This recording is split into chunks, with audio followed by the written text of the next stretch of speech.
Okay, ये एक कहानी बचपन में मेरी मम्मी मुझे एक कहानी सुनाया करती थी कि आदि शंकराचार्य और मंडन मिश्र के बीच में एक फेमस डिबेट हुई थी। अब मैं वो क्या एपिसोड था वो मैं नहीं बताना चाहता, वो लोगों को पता होना चाहिए या वो गूगल पे सर्च कर लें, वरना कोई फ़ायदा नहीं है। अब जब उस टाइम में जब डिबेट्स या जिसको हम शास्त्रार्थ भी बोलते हैं वो हुआ करती थी, तो एक बड़ा इंटरेस्टिंग सा एक कायदा था जिसमें कि दोनों के गले में माला, फ्रेश फ्लावर्स की माला डाल दी गई और वो कई दिनों तक चलती थी डिबेट। अब जिसके गले की माला के फूल सूख जाएंगे, विदर कर जाएंगे, तो ये हो जाएगा कि वो बंदा डिबेट हारा है जो पहले सूख जाएंगे। अब इसका लॉजिक क्या था? इसका लॉजिक समझ में आ सकता है, क्योंकि अगर आप डिबेट हार रहे होते हो या आप झूठ बोल रहे होते हो या कन्विंस नहीं होते हो, नेगेटिव फीलिंग्स आना मन में कुछ है, बोल कुछ रहे हो, फॉल्सली डिफेंड कर रहे हो, उन सारे नेगेटिव वाइब्स, नेगेटिव इमोशंस से आपके गले में जो फूल है उनके ऊपर असर पड़ेगा और वो सूखना चालू कर जाएंगे। आप अगर कॉन्फिडेंट हो, आपके अंदर पॉजिटिव एनर्जी भरी हुई है, तो फ्लावर्स ज़्यादा टाइम तक रह लेंगे। इस तरह का लॉजिक, और मैं इस लॉजिक को मानता हूँ, लेकिन इसमें एक लोचा है। मेरा ऑब्जेक्टिव यहाँ पर है कि जो भी चीज़ हम विजडम हमें बता दी जाती है, हम कई बार बहुत ज़्यादा रेवरेंट हो जाते हैं और हम क्रिटिकल थिंकिंग नहीं लगाते। हम रेवरेंट हो सकते थे अगर हमें इस समय अगर सतयुग चल रहा होता या सारी चीज़ें अच्छी चल रही होती, तो हम रेवरेंट हो सकते थे कि भैया बड़ा अच्छा, जो भी पुराने ज़माने के महापुरुष रहे हैं उन्होंने सही रास्ता दिखाया और दुनिया अच्छी चल रही है। लेकिन ऐसा तो कुछ भी नहीं है। ठीक है, लेकिन हम ये भी नहीं, कलयुग बोलते हैं ना हम इस दुनिया को, तो हमें हर एक चीज़ को क्रिटिकली एग्जामिन करना पड़ेगा। इंडिपेंडेंट, अगर सतयुग भी चल रहा हो तो भी हर एक चीज़ को इंडिपेंडेंटली एग्जामिन करना चाहिए, क्रिटिकल थिंकिंग दिखानी चाहिए। तो वही मेरा इंटेंट है यहाँ पर। मेरा इंटेंट किसी को बी लिटिल करना नहीं है, सिर्फ क्रिटिकल क्वेश्चन रेज करना है। तो एक पहला क्रिटिकल क्वेश्चन ये है कि ये जो फ्लावर वाला सिस्टम है ये बढ़िया नहीं है, वैलिड नहीं है। क्यों नहीं है? कि एक तरफ तो वो बंदा है, सपोज वो ऑनेस्ट है, इंटेलेक्चुअली ऑनेस्ट है, और वो डिबेट में रियलाइज़ कर रहा है कि हाँ मेरी पोजीशन में कुछ लोचा है, तो वो अपने अंदर ही अंदर अंडर कॉन्फिडेंट फील करना चालू कर देगा। और वो अंडर कॉन्फिडेंट फील करना चालू कर देगा, उसकी एनर्जी कम होगी और उसके फ्लावर्स विदर कर जाएंगे। ये तो ठीक है, होना भी यही चाहिए कि वो बंदा अगर अपनी पोजीशन ढीली हो रही है तो फ्लावर्स विदर कर रहे हैं। लेकिन अगर कोई बंदा अंडर कॉन्फिडेंट ना, ओवर कॉन्फिडेंट है और फॉल्सली ओवर कॉन्फिडेंट है, उसे दूसरी चीज़ सुननी नहीं है, देखनी नहीं है, अपने आप को वो फॉल्स अपने मन में, ये नहीं कि वो मन में जानता है कि मैं गलत हूँ और ऊपर से दिखा रहा है, नहीं, वो जेन्युइनली ओवर कॉन्फिडेंट है। और कई बार ऐसा होता है कि हमें वो चीज़ें दिखती नहीं है क्योंकि हमने उस दूसरी साइड को समझा ही नहीं है और हम ओवर कॉन्फिडेंट अपनी पोजीशन में।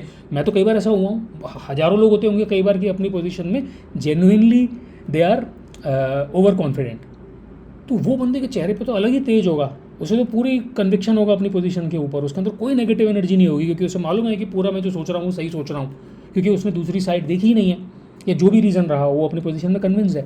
उसके फ्लावर्स विदर नहीं करेंगे, उसकी पूरी पॉजिटिव एनर्जी रहेगी। तो ये जो मैकेनिज़्म है जो सिर्फ हमारे अपनी इनर फीलिंग्स के ऊपर बेस्ड है, वो सिर्फ हमारी इनर कॉन्शियसनेस को मेजर करती है, वो रियलिटी को मेजर नहीं करती है। हमारी इनर कॉन्शियसनेस में अगर रियलिटी के विरुद्ध है लेकिन हमें नहीं लगता कि हम कुछ गलत कर रहे हैं, तो हम ओवर कॉन्फिडेंट फील कर सकते हैं और हमारे फ्लावर्स विदर नहीं करेंगे। तो ये मुझे सबसे बड़ा लोचा लगा। मुझे जो आदि शंकराचार्य की जो पोजीशन थी उसमें लगता है कि इस तरह का ओवर कॉन्फिडेंस था। वो क्या था, उनकी बहुत लंबी फिलॉसफी, इन सब में नहीं जाऊँगा। जो बेसिक एक उनकी फिलॉसफी थी कि जगत मिथ्या ब्रह्म सत्या। इसका मतलब क्या था कि वो बोलते थे जगत मोह माया है, इल्यूजन है। मुझे सिंपल एसेंस से समझ में आया। तो ये तो बिल्कुल गलत फिलॉसफी है। इंडियंस का प्रॉब्लम ये रहा है कि हम स्पिरिचुअल डोमेन में रहे और हमने मटेरियल डोमेन में बिल्कुल भी प्रोग्रेस नहीं करी। यही रीज़न है कि वेस्ट में जो इन्वेंशंस हुए वो इंडिया में नहीं हो पाए।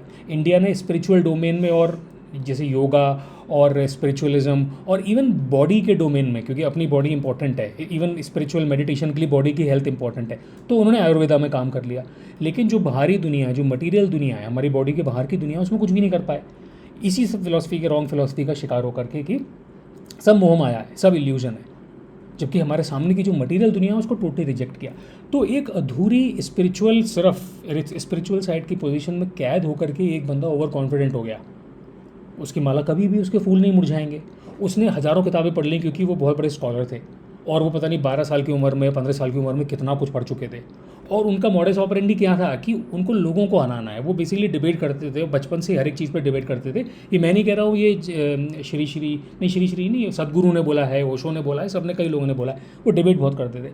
तो लोगों को हराना बहुत आसान है, स्पेशली जब आप ओवर कॉन्फिडेंट हो अपनी पोजीशन में और आपने सब पढ़ रखा है, लोगों से ज़्यादा पढ़ रखा है, तो आप लोगों को हरा सकते हो। बट ये कोई तरीका नहीं है कि आप अगर लोगों को हराना, डिबेट करना आपका ऑब्जेक्टिव है, तो अब आप सत्य को नहीं पा सकते। हाँ, आप लोगों को अपनी पोजीशन में कन्विंस जरूर कर सकते हो, आप जीत सकते हो आर्ग्यूमेंट, लेकिन सत्य को नहीं खोज सकते। इसका कॉन्ट्रास्टिंग एग्जाम्पल है बुद्धा। बुद्धा ने कोई डिबेट नहीं करी, बुद्धा ने सबसे पहले जंगल में जा करके अपना सत्य खोजने की कोशिश करी, फिर लोगों को वो अच्छा लगा तो लोगों ने उसको फॉलो किया। अब कंपेयर कर लो बुद्धा की जो फिलॉसफी है और आदि शंकराचार्य की जो फिलॉसफी रही होगी कितने। अब ये बात जरूर है कि क्योंकि उन्होंने इतने सारी जगह घूमे और ब्राह्मण उनके साथ मिल गए और उन्होंने मठ वगैरह ये सब जो चार ये सब जो भी किया, मंदिर टेम्पल चारों धाम वगैरह ये सब, तो उनका ज़्यादा मंदिर वंदिर उनके नाम पे दिखेंगे, लेकिन उनका वो स्टैचर नहीं है जो स्टैचर बुद्धा का है।